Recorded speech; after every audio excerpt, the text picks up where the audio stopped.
हमने पहली वीडियो में विमाओं के बारे में सीखा था कि हमारे पास 7 फंडामेंटल यानी मूल राशियां होती हैं जिनकी 7 विमाएं होती हैं। उन विमाओं के आधार पर अब हम विमा निकालना सीखेंगे। और ये विमाएं जो है हमारी मैक्सिमम 1 से 2 नंबर के एग्जाम में आ जाती हैं। कभी कभी इससे रिलेटेड 3 नंबर का क्वेश्चन भी आ जाता है, लेकिन ये मोस्ट इंपोर्टेंट है क्योंकि इसमें आगे आने वाले इस चैप्टर में आगे सभी इंपोर्टेंट पॉइंट्स इसी से बिलोंग करेंगे, आपके इसी पॉइंट से रिलेटेड रहेंगे। तो इसलिए हम सबसे पहले विमा निकालना सीखते हैं। जैसे कि हमारे पास पॉइंट है बेटा स्पीड लिया है। स्पीड का फॉर्मूला होता है, हम सभी जानते हैं, डिस्टेंस अपॉन टाइम। और सभी फॉर्मूलाज हमें पता होने चाहिए, माइंड में हमारे फॉर्मूला तैयार रहने चाहिए। जैसे एरिया है, एरिया को हम यूज करते हैं लेंथ इनटू ब्रीथ से।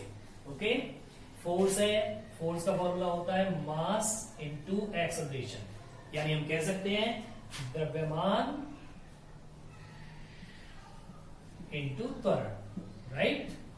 और प्रेशर का जो फॉर्मूला होता है वो होता है फोर्स अपॉन एरिया, यानी आप कह सकते हैं बल बटे क्षेत्रफल। ओके, तो ये हमारे पास कुछ फॉर्मूलाज हैं जिनकी हमें विमा निकालनी है। अब हमारे को याद होना चाहिए, हमने 7 फंडामेंटल यूनिट्स के लिए विमाएं तैयार की थी। तो जैसे ही डिस्टेंस, सबसे पहले क्या है हमारे पास डिस्टेंस। अब जो ये डिस्टेंस है बेटा, ये एक लेंथ है या नहीं? और जब ये लेंथ है तो लेंथ के लिए हमारे पास जो विमा थी वो थी L1, राइट। और समय के लिए जो विमा है हमारे पास वो है T1। ओके, अब ये दोनों सेपरेटली लिखे हैं मैंने। अब इसके बाद ये T1 जब नीचे से ऊपर जाएगा तो जो इसकी पावर होगी बेटा वो किसकी हो जाएगी? माइनस की।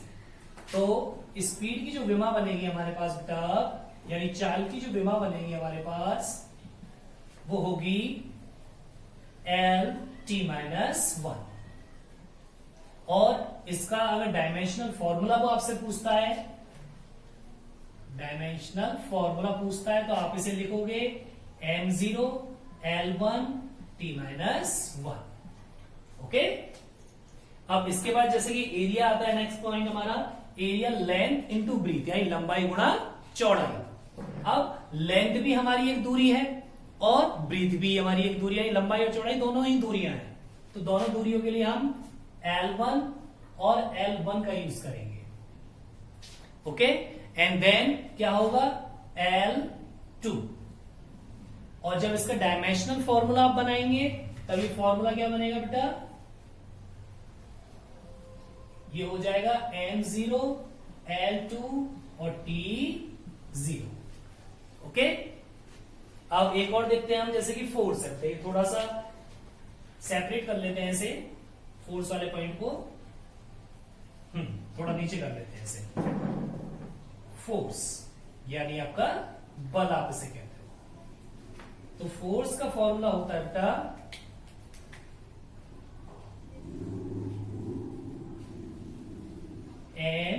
Ma, यानी द्रव्यमान त्वरण।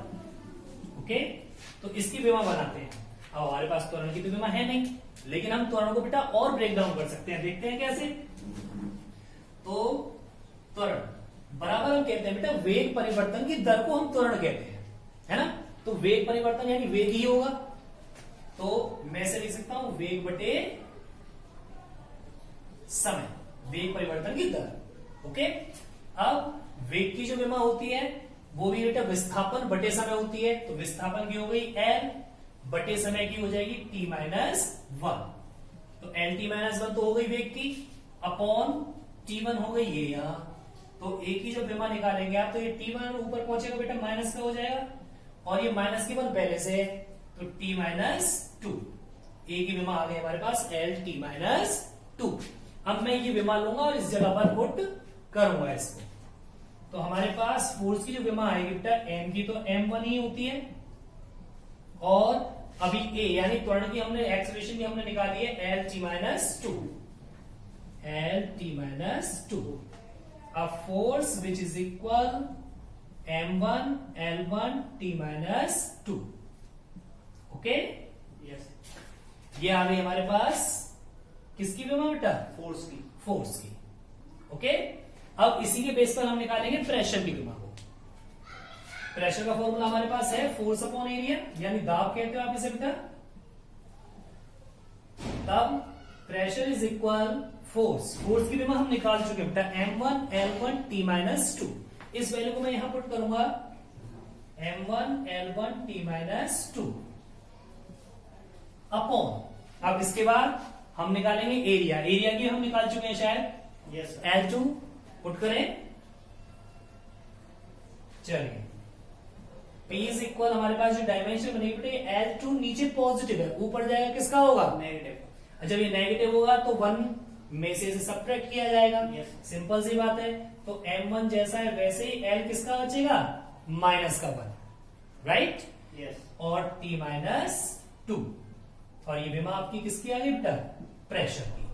तो इस तरीके से हम किसी भी विमा को फाइंड आउट कर सकते हैं।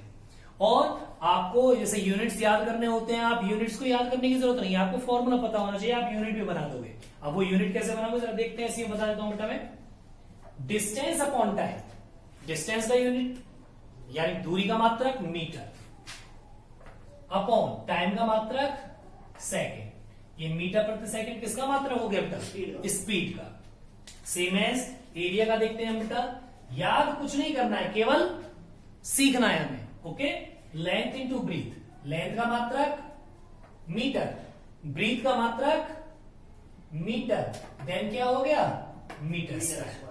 ओके, यही कहते हैं ना एरिया का मात्रक क्या है? Metre square. अब इसके बाद जैसे फोर्स है, फोर्स को हम क्या कहते हैं? मास। मास को हम मेजर कर सकते हैं किलोग्राम में। ओके, और एक्सेलरेशन का होता है मीटर पर सेकेंड स्क्वायर। आप ये भी लिखोगे, आपका ये यूनिट गलत नहीं होगा, लेकिन इन दोनों को मिक्स करके बेटा हम बोल देते हैं न्यूटन। क्या बोल देते हैं? न्यूटन। ओके, इन दोनों मात्रकों को आपका आपस में मिक्स करके बनता है हमारा एक नया मात्रक, जिसे हम बोलते हैं न्यूटन। ओके, ऐसे हम प्रेशर को देखते हैं बेटा। प्रेशर का था हमारे पास फोर्स अपॉन एरिया। बल, बल का क्या होता है बेटा? न्यूटन। अभी हमने निकाला, क्या होता है? न्यूटन। न्यूटन अपॉन क्षेत्रफल का मीटर स्क्वायर। क्या होता है क्षेत्रफल का? Metre square. तो न्यूटन पर मीटर स्क्वायर कह सकते हो आप इसे। यस। आप इसे सिंपल फॉर्म में इस तरीके से भी लिख सकते हो, आप इसे कुछ स्टेप से भी लिख सकते हो। ठीक है, कई जगह ये ऐसे भी लिखा हुआ होता है। और इन दोनों को मिक्स करके बेटा हम बोलते हैं पास्कल। क्या बोलते हैं? पास्कल। तो ये सभी मात्रक किसके हैं? आपके प्रेशर के। ओके, तो मेरे हिसाब से आपको विमा निकालना आ चुका है। अच्छा सर, इसमें आपने जो एरिया का जो फॉर्मूला निकाला है ये लास्ट में, ओके। इसको जरा एक बार दोबारा एक्सप्लेन कर दीजिए। ये हाँ, एरिया, नीचे वाला ये फॉर्मूला निकाला है। अच्छा फॉर्मूला, ओके ओके ओके। ऐसा होता है बेटा, हमें जो डायमेंशंस लिखनी होती है ना, उनके लिए ये 3 टर्म्स कंपलसरी होते हैं, M, L और T। Okay, okay. तो लेंथ इंटू ब्रीथ है हमारे पास, दोनों की L1 और L1 हो चुकी है, L2 इसकी आ गई। ये तो हो गई केवल डायमेंशन। लेकिन जब आपको डायमेंशनल फॉर्मूला लिखना होता है तो फॉर्मूला में आपको M को भी यूज करना होता है और T को भी यूज करना होता है। इसके अलावा एक्स्ट्रा जितना भी हो जाए वो कोई प्रॉब्लम नहीं है, लेकिन ये 3 कंपलसरी आने चाहिए। इसलिए मैंने M की कोई है नहीं क्वांटिटी, तो M को मैंने 0 कर दिया, यानी इसकी वैल्यू 1 हो जाएगी। सेम एस T की 0 1 हो गई, तो केवल क्या बचा? L2। Okay, okay. अब तो मेरे हिसाब से कोई डाउट नहीं होगा। हमारे पास 2 पॉइंट्स क्लियर हो चुके हैं, एक तो फॉर्मूलाज निकालना और दूसरा विमा निकालना। विमा निकालना। ओके, तो आज के लिए काफी है। अब आपको घर से प्रैक्टिस करनी है विमा निकालने की, और नेक्स्ट पॉइंट आगे नेक्स्ट वीडियो में मिलेगा आपको। Thank you.